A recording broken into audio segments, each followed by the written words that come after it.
Welcome back to the emergency room. Today we have a case that reminds us why seemingly minor symptoms should never be ignored. Our patient is a 42-year-old male who arrived 30 minutes ago in severe distress, clutching his abdomen and barely able to speak. If you're new here and you enjoy these real emergency medicine stories, consider subscribing so you never miss a case. Now, let's get started. The pain began 3 hours ago while he was at home watching television. He describes it as sudden, like being stabbed with a hot knife just below his breastbone. Within minutes, it spread across his entire upper abdomen and became constant. By the time the ambulance arrived, he was lying completely still on his kitchen floor because any movement made it worse. His wife mentioned he'd been complaining of burning stomach pain for about 6 weeks but kept putting off seeing a doctor. He'd been taking over-the-counter antacids multiple times daily with minimal relief. In the emergency department, his vital signs immediately caught my attention. Heart rate is 112 beats per minute, blood pressure is 90/60, temperature is 38.4 degrees Celsius. He's pale, sweating, and his abdomen is rigid when I examine it. Board-like rigidity is the term we use, and it's exactly what I'm feeling now. His entire abdominal wall is contracted and hard as wood. When I press gently on the right side and release quickly, he winces sharply. That's rebound tenderness, a classic sign that the lining of the abdominal cavity is inflamed and irritated. I'm thinking perforation before I even see the imaging. The history fits too well. 6 weeks of burning stomach pain suggests a peptic ulcer, which is essentially an erosion in the lining of the stomach or the first part of the small intestine. When those ulcers go untreated, they can eat through the full thickness of the stomach wall. Once that happens, stomach acid and partially digested food spill directly into the abdominal cavity, which is supposed to be a sterile space. The result is chemical peritonitis, an intense inflammatory response that can quickly become life-threatening. The portable chest x-ray comes back within 10 minutes, and there it is. Free air under the diaphragm. Combined with this presentation, this confirms a perforated viscus, most likely a perforated peptic ulcer. I inform the patient that he needs emergency surgery. He nods weakly, too uncomfortable to ask many questions. His wife is in the hallway, and I explain the situation quickly but clearly. There's a hole in his stomach. Acid and contents are leaking into his abdomen. Without surgery, the infection will spread rapidly and his condition will deteriorate. She signs the consent forms with shaking hands. The operating room is notified and the anesthesia team begins preparing. I head to the surgical lounge to change into scrubs. My mind is already running through the steps. This is an exploratory laparotomy with the goal of finding the perforation, repairing it, and thoroughly washing out the abdominal cavity. The challenge is that by the time we open him up, there will likely be significant inflammation. Everything will be swollen, angry, and difficult to navigate. The perforation itself might be small and hidden among inflamed tissue.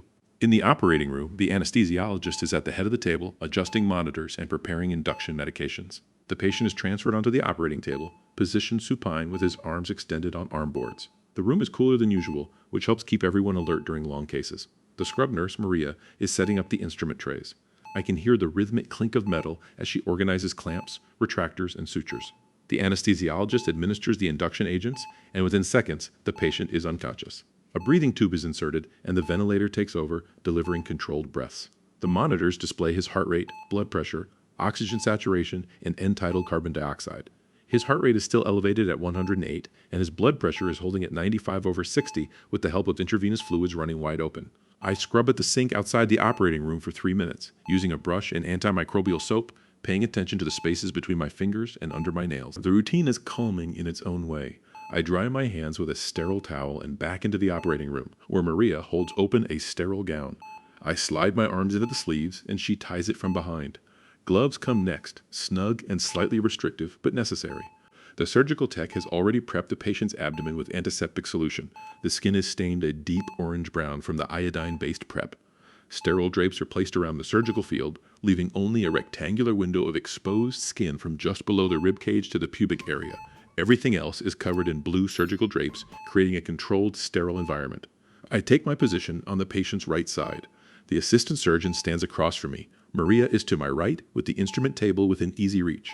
The anesthesiologist is monitoring from the head of the table, partially hidden behind the drape that separates the sterile field from the patient's airway. I ask for a scalpel, and Maria places the handle into my... I make a midline incision starting just below the xiphoid process, which is the small cartilage extension at the bottom of the breastbone, and extending down toward the umbilicus. The incision is about 15 centimeters long, cutting through skin and subcutaneous fat in one smooth motion. Blood wells up along the edges, and the assistant uses electrocautery to coagulate the small vessels, filling the room with the faint smell of burning tissue. I deepen the incision, cutting through the fascia, which is the thick, fibrous layer that covers the abdominal muscles. Beneath that, I carefully separate the two rectus abdominis muscles along the linea alba, the natural seam that runs down the center of the abdomen. This is a relatively bloodless plane if you stay in the right tissue layer. The muscles are gently retracted to either side. The final layer is the peritoneum, a thin, transparent membrane that lines the inside of the abdominal cavity. I lift it gently with forceps and make a small opening with scissors. Immediately, a gush of turbid, foul-smelling fluid pours out. It's a mix of gastric contents, bile, and inflammatory exudate. The smell is unmistakable, acidic and rotten. The suction catheter goes in immediately, and we start evacuating the fluid. There's at least 200 milliliters, maybe more, pooling in the lower abdomen. The view inside is not encouraging. The entire peritoneal cavity is inflamed. The normally smooth, glistening surfaces of the intestines and abdominal lining are dull, red, and covered with a sticky, fibrinous coating. This is advanced peritonitis. The tissue looks angry, swollen, and friable, meaning it tears easily. Every loop of bowel is edematous, puffy with retained fluid, making it difficult to distinguish one structure from another. I extend the peritoneal opening and place a self-retaining retractor, a device that holds the abdominal wall open and gives me a better view. Even with good exposure, finding the perforation is going to be a challenge. Perforated ulcers are most commonly located in the first part of the duodenum, which is the section of small intestine immediately after the stomach, or in the stomach itself, along the lesser curve. But inflammation can obscure landmarks, and the hole itself might be only a few millimeters in diameter. I start by packing the bowel away with moist surgical sponges, gently displacing loops of small intestine toward the lower abdomen to clear my view of the upper abdomen. The stomach sits in the upper left portion of the abdomen, a large muscular sac that's partially hidden beneath the lower edge of the liver. The liver itself is massive, occupying most of the right upper quadrant, and it's in the way. I place a retractor to lift the liver upward and anteriorly, exposing the stomach and the duodenum. The stomach looks inflamed, but intact at first glance. I run my hand along the anterior wall, feeling for any defect. Nothing obvious. I move to the lesser curve, the inner border of the stomach where the tissue folds in on itself. This area is highly vascular and a common site for ulcers. Still nothing. I shift my attention to the duodenum. The first part of the duodenum, called the duodenal bulb, is just beyond the pylorus, which is the muscular valve that controls the exit from the stomach. The tissue here is swollen and covered with fibrinous exudate. I use a moist sponge to gently wipe away some of the inflammatory debris, moving slowly to avoid causing further injury to the fragile tissue. And then I see it. Or rather, I see the clue. There's a small area on the anterior wall of the duodenal bulb where the tissue looks slightly different. It's pale, almost white, and there's a tiny crater in the center. The surrounding tissue is indurated, meaning it's firm and thickened from chronic inflammation. This is the ulcer site. I place a finger gently on the area and feel a small divot, a break in the continuity of the bowel wall. When I press lightly, a tiny bead of fluid oozes out. That's the perforation. It's smaller than I expected, maybe 3 millimeters in diameter, but it's been leaking for at least 3 hours and the damage is widespread. The edges of the perforation are thickened and inflamed, which is actually somewhat helpful because it means the tissue has some structural integrity.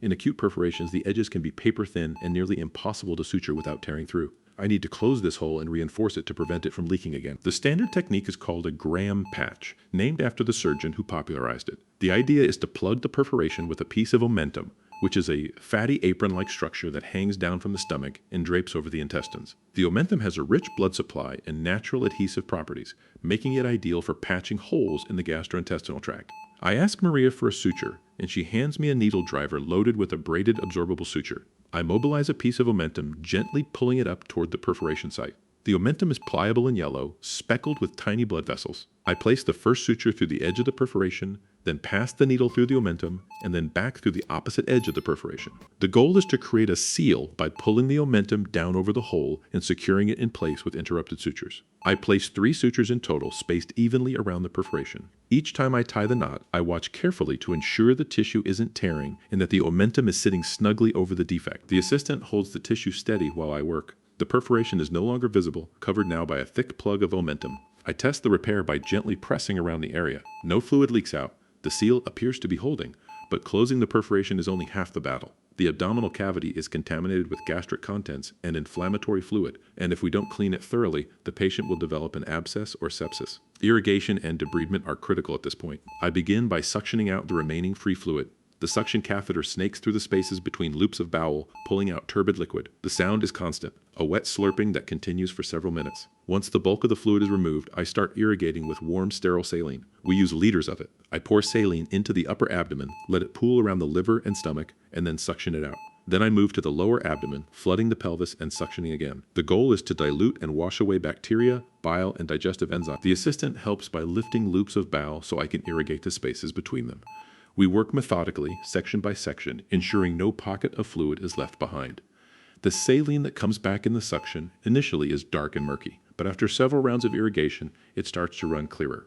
That's a good sign, though I know we can never completely sterilize the abdomen.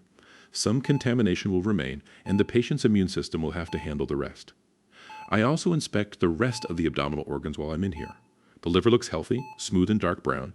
The spleen, tucked away on the left side, is normal in size. The small intestine and colon show signs of inflammation from the peritonitis, but no obvious perforations or other injuries. The stomach itself, aside from the ulcer site we've already addressed, appears intact. At this point, I need to make a decision about drainage. Some surgeons place drains in cases of perforated ulcers to allow any residual fluid or infection to escape after surgery. Others argue that drains can increase the risk of infection by providing a pathway for bacteria to enter. The evidence is mixed. Given the degree of contamination in this case, I decide to place a single closed suction drain in the right upper quadrant near the site of the perforation. The drain is a soft plastic tube that will exit through a separate small incision in the abdominal wall. It will remain in place for a few days and be removed once the output decreases. I place the drain, securing it with a suture to the skin so it doesn't migrate, and then turn my attention to closing the abdomen. The peritoneum doesn't need to be closed separately. I bring the fascial edges together with a running looped suture, a strong continuous stitch that distributes tension evenly along the entire length of the incision. This layer is critical because it holds the most strength and prevents the wound from coming apart. The subcutaneous tissue is irrigated once more, and then I close the skin with staples. Each staple makes a sharp click as it's deployed, pinching the skin edges together. The entire incision is covered with sterile dressing. I step back from the table and peel off my gloves. The case has taken just over 2 hours, which is reasonable for the complexity involved. The patient's vital signs have remained stable throughout, though his heart rate is still slightly elevated. The anesthesiologist begins the process of waking him up, reducing the sedative medications and allowing him to breathe on his own. As the drapes come off and the room begins the transition to cleanup mode, I think about what comes next. This patient is not out of the woods. Perforated peptic ulcers carry a significant risk of postoperative complications, including abscess formation, wound infection, sepsis, and even multi-organ failure if the infection spreads. The first 72 hours are critical.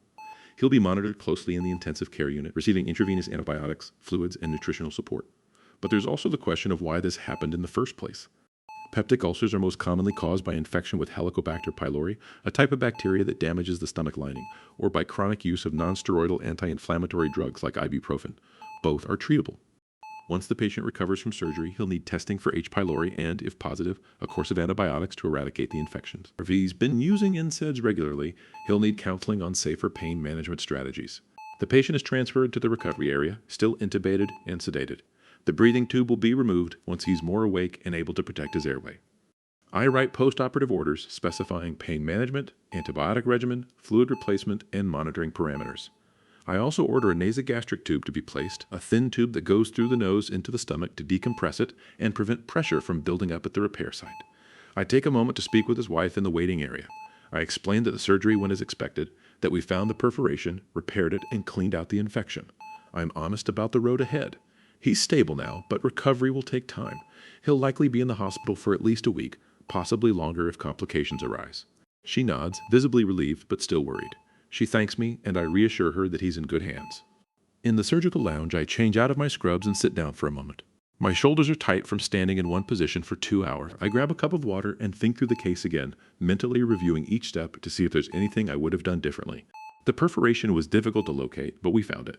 The repair looks solid. The irrigation was thorough. I feel reasonably confident, though there's always an element of uncertainty in these cases.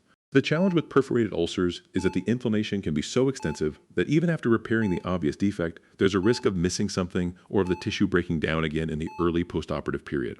The omentum patch we placed is effective, but it's not a permanent fix. It's a bridge that allows the body time to heal the underlying ulcer. If the patient doesn't address the root cause, whether that's H. pylori or NSAID use, he's at risk for recurrence. Over the next several days, I check on him during morning rounds. The first 48 hours are tense. His white blood cell count remains elevated, indicating ongoing infection, and he develops a low-grade fever. We adjust his antibiotics based on culture results from the fluid we sent to the lab during surgery. By day 3, his fever breaks and his vital signs stabilize.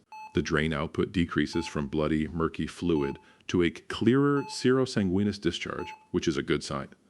On day 5, we remove the nasogastric tube and allow him to start sipping clear liquids. He tolerates it without vomiting or increased pain. By day 7, he's eating soft foods and walking in the hallways with assistance. The drain is removed on day 8, and he's discharged on day 10 with oral antibiotics and a follow-up appointment in 2 weeks. At the follow-up visit, he looks like a different person. His color is better, he's gained a bit of weight back, and he's moving without guarding his abdomen. The incision is healing well with no signs of infection. We discussed the biopsy results from the ulcer tissue, which confirmed chronic peptic ulcer disease, and the H. pylori test, which came back positive. I prescribe a triple therapy regimen, a combination of 2 antibiotics and a proton pump inhibitor to eradicate the bacteria and allow the ulcer to heal completely. He admits he'd been ignoring the stomach pain for weeks because he thought it was just stress or bad eating habits. He didn't realize it could turn into something life-threatening. I explained that peptic ulcers are common, affecting millions of people, but they need to be treated. Left untreated, they can lead to bleeding, perforation, or obstruction, all of which are surgical emergencies. The case stays with me for a while, as difficult cases often do. It's a reminder of how quickly things can deteriorate when warning signs are ignored. The human body has an impressive capacity to compensate, to tolerate pain and dysfunction, but there's always a breaking point. When that gastric wall finally gave way, it set off a cascade of events that required immediate intervention. Emergency surgery is full of these moments. A patient arrives in crisis, and you have a narrow window to reverse the damage. There's no time for second-guessing or lengthy deliberation. You assess, decide, and act. The technical skills matter, of course, but so does the ability to stay calm, to work methodically even when the situation is chaotic. Perforated peptic ulcers are also humbling cases because they expose the limits of what surgery can fix. We can repair the hole, clean out the infection, and stabilize the patient, but we can't undo the weeks of untreated disease that led to the perforation in the first place. The real work happens after surgery, when the patient has to change behaviors, take medications, and address the underlying cause. There's a part of me that wishes every patient understood how much their body tries to protect them before it fails. The burning pain this patient felt for 6 weeks wasn't just discomfort, it was a signal. A warning that something was eroding the lining of his stomach. The body's way of saying, pay attention, something is wrong. But life is busy and people push through pain assuming it will resolve on its own. In the operating room, we see the consequences of those delays. We see perforations, abscesses, ischemic bowel, ruptured organs. We do our best to repair the damage, but prevention is always better than treatment. A simple course of antibiotics and a proton pump inhibitor could have spared this patient a major operation, a week in the hospital, and a significant recovery period. But I also recognize that access to care isn't equal. Not everyone can afford to see a doctor for stomach pain. Not everyone has health insurance or paid sick leave. Some people delay care because they're afraid of what they'll find, or because they've had bad experiences with the medical system in the past. It's not always a matter of ignoring symptoms. Sometimes it's a matter of survival, of weighing which crisis to address first when resources are limited. As surgeons, we're downstream from all of that. By the time patients reach us, the decision has already been made, often by circumstances beyond their control. Our job is to fix what's in front of us, to give them the best chance possible, and to do it without judgment. This patient was fortunate in some ways. The perforation was relatively small, the contamination was significant but localized, and his overall health was otherwise good. He didn't have diabetes, heart disease, or other comorbidities that would complicate healing. He was young enough that his body could mount an effective immune response. All of those factors worked in his favor, but it could have gone differently. If he'd waited another few hours, the infection could have spread more widely, leading to septic shock. If the perforation had been larger or located in a more difficult area, the repair might have been less secure. If he'd developed an abscess or if the omentum patch had failed, he would have needed a second operation. Emergency surgery always carries risk, and outcomes are never guaranteed. I think about these variables often, the thin line between a good outcome and a bad one. Sometimes it comes down to timing. Sometimes it's the skill of the team. Sometimes it's just luck. The random chance that one patient's anatomy is slightly more favorable than another's. We do everything we can to tip the scales in the patient's favor, but we're not in complete control. This case also highlighted the importance of thorough exploration. When I first opened the abdomen and saw the extent of the inflammation, it would have been easy to assume the perforation was in the stomach and miss the duodenal site entirely. But taking the time to systematically examine each structure, to wipe away exudate and feel for defects, made the difference. That 3mm hole was easy to miss, but missing it would have been catastrophic. The patient would have continued to leak, the infection would have worsened, and we'd be back in the operating room within days. The nearly gone wrong moment, as described in the case brief, was real. The widespread inflammation did make it difficult to locate the perforation. There were several minutes where I was moving between the stomach and duodenum, palpating tissue, looking for something that wasn't immediately obvious. That uncertainty is uncomfortable. You know there's a hole somewhere, but you can't see it. Every second that passes is another second of contamination, another opportunity for things to worsen. But experience teaches you to slow down in those moments. Rushing leads to mistakes. You learn to trust the process, to work methodically even when the pressure is high. Eventually, the perforation reveals itself. It always does, if you're patient and thorough. Now, weeks after the surgery, the patient is back to work. He's completed his antibiotic course for H. pylori and reports no stomach pain. A follow-up endoscopy, a procedure where a camera is passed down the throat to visualize the stomach and duodenum, showed that the ulcer has healed. There's a small scar where the perforation was, but the tissue looks healthy. He tells me he'll never ignore stomach pain again. He's grateful, almost effusively so, which is common among patients who've had a close call. They realize how close they came to a much worse outcome. I remind him that early intervention is key, not just for ulcers, but for any persistent symptom. The body usually tells us when something is wrong. The trick is listening.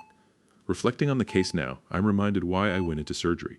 There's something deeply satisfying about taking a problem, a mechanical failure in the body, and fixing it with your hands. It's not always elegant, and it's not always easy, but it's direct. The patient came in with a hole in his stomach. We closed the hole. He went home. Of course, it's never quite that simple. There are always layers of complexity, physiological, social, psychological, that influence outcomes. But in the operating room, at least for a few hours, the focus narrows. The rest of the world falls away, and it's just you, the team, and the task at hand. There's clarity in that, a sense of purpose that's hard to find elsewhere. Emergency surgery, in particular, has a unique rhythm. There's no time to overthink. You rely on training, on muscle memory, on the accumulated knowledge of hundreds of similar cases. You trust that your hands know what to do, even when your mind is still catching up. And most of the time, it works. The patient stabilizes. The crisis passes. Life goes on. But every case leaves a mark. You remember the details, the way the tissue looked, the smell of the infection, the moment you found the perforation. Those memories stack up over a career, building a mental library of experiences that inform every future decision. You learn what works and what doesn't.